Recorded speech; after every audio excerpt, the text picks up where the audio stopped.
What's up everyone, Allan Morrow here and welcome to this tutorial. This tutorial is going to be a little bit different than it was going to be due to the fact that I was going to have a track that I could play to you, but then realized how much YouTube is sort of stinging people for sort of copyright at the moment. So then I thought, do I not do it? And I thought, no, I'm going to do it anyway because it'll still be beneficial to you even if I can't play the track. And I'll just obviously explain to you exactly what I would be doing. Because if YouTube do start cutting the sound out, it's probably not going to work anyway. But I feel that I can probably still explain to you and it'll be beneficial to you anyway. So what I want to show you today is a little tip that I've taken out of my Trance one-shots and effects tutorial.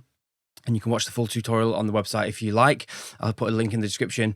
But what I want to show you today is a little technique that I used to use when it came to creating those tracks where you have like a drop, like a tech trance drop, and there would be sort of heaps of effects playing at the actual drop itself. You know, they're all sort of different positions, different crazy effects going off, and it can be a little bit overwhelming in terms of sort of the position of them, the length of them, what sort of effects they are. So I sort of came up with this little technique that really sort of helped me sort of map them out. And I'm just going to show you how I would sort of do that today. Again, it's going to be a little bit more difficult because I can't actually show you the audio. But if you were to throw in a reference track of your choice, for example, one that you really like, you can go in and you can do the same sort of techniques that I'm about to do here.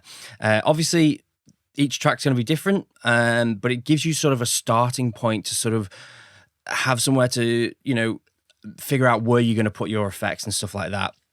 So what I actually have here, if you can try and imagine this playing, is a drop from a track. You can actually go and listen to it as well if you want, outside of this tutorial, of a remix I did for Brian Carney called Balls to the Wall. And basically, this is a drop that has a heap of effects that are playing through it at different sort of points. Now, I'm obviously not going to be able to hear the points because I can't listen to it, but what I'm going to do is I'm going to show you how to map it out. So what I would do is I'd start with an empty MIDI region. And I'd obviously line up the track like this so that the kick is hitting on the beat here. And I would draw in a MIDI section for 8, 16 bars, however long it is. Let's do it up to here. And then what I would do is I'd play through the track and I will map out every little noise or hit or effect that I sort of hear. So, for example, when I'm playing it, if I hear that there is an effect, say here, at this point here, I'll draw, let me just zoom in for you here. If I hear that there is an effect that plays at the back end here, so for example, let's say this one here, I'll draw that. You can mute that for now. Actually, no, I'll keep it out. So I'll play it through, and let's say there was actually, let's put one there. Let's say, for example, there was one there. And then the same effect was playing here. I would then draw the same MIDI here. And what I would do is I'd be listening to the sound and sort of figuring out what sort of sound was it. Is it a little short stab? If so, I'll draw in a little sort of MIDI note like this. Then the next one that plays, is that the exact same sound? Is it just a short, etc., etc. And then when I start to realize that, okay, so these are now playing every one of the every part here, I would then drag these along so that these effects are playing here, and I can map it out and listen to it and make sure that the effects are hitting on those points. And then I would go along and map out those effects. So go along again and draw these in to there. Now, the next thing I do is play through again, and then maybe in the next part here, I might have another effect, for example, that then sits here. Again, forget what notes I'm playing here. It doesn't really matter. It's just so I've got a visual representation and a mapping point of where these effects are going to be. So let's say I'm listening to it and I hear like a sort of a swooshing effect that sort of starts there and ends there. I would then draw that in there. That effect might only happen once, for example, within this 4 bars. So I would just draw the one effect there, and I could maybe give it a different color, for example. What you could also do as well, give it a different color depending on what it is. So for example, like all one-shot stabs might be green, little swooshing or acid effects might be another color, or, you know, sort of figure out what you want to do for it. But so I keep playing it through. I might then find that I've got another effect as I play it through. I might have something that then hits, say, here and here and here. these might be two totally different effects. It could be like a snare hit or something like that. So again, probably give it another color, but that way then I know that again, it's a different effect because I'm putting it on just a different note just to sort of map it out. So we've got 3 different effects here. And then I might find that further on in the track, I've got another effect there. That effect then might last this long. It could be some sort of sweep down or sweep up.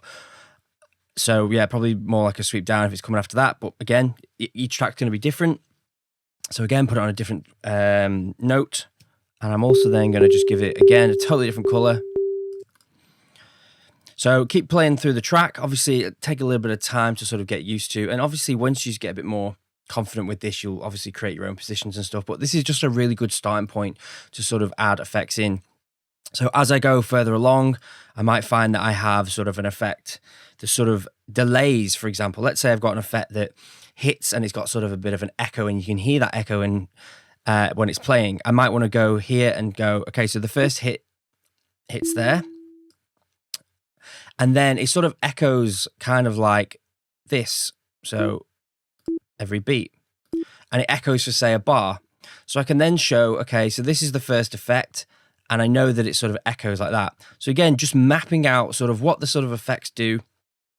And it'll really sort of help you get something in there. And then you can obviously then come in, look at your mapped out effects and sort of see what positions they're hitting at. And then use your own effects to swap them out with what was there. So for example, if you had a little short stab here, you might want to change it to make your own little short stab. Or if there was a swoosh here, you can use a swoosh, or you can even change it again. You might want a long, drawn out bass hit there, for example, but you sort of get the little groove that's going. So yeah, keep going along. You might find yourself, there's another random effect there. And you might find that this one's kind of this long. And then you might find that that same one plays again there. So basically, you just keep going through and for sort of mapping out the areas in which the effects hit. And again, longer for longer effects and shorter for little short effects. And yeah, I found this really sort of helped. If you want to see how the sort of effects and that as well are sort of placed after this part in that full tutorial, you can check that out. That's the Trance one-shots and effects tutorial on the website. But this was something that really sort of helped me sort of map that out. So I hope this helps. Sorry that I've not been able to actually show you the track playing and be able to listen to the track and map it out with that, but I hope you still understand what it is that I'm going for. Thanks a lot for watching, guys. Please hit the subscribe and the like button if you'd like to see more videos like this, and I'll see you in the next video. Cheers, guys.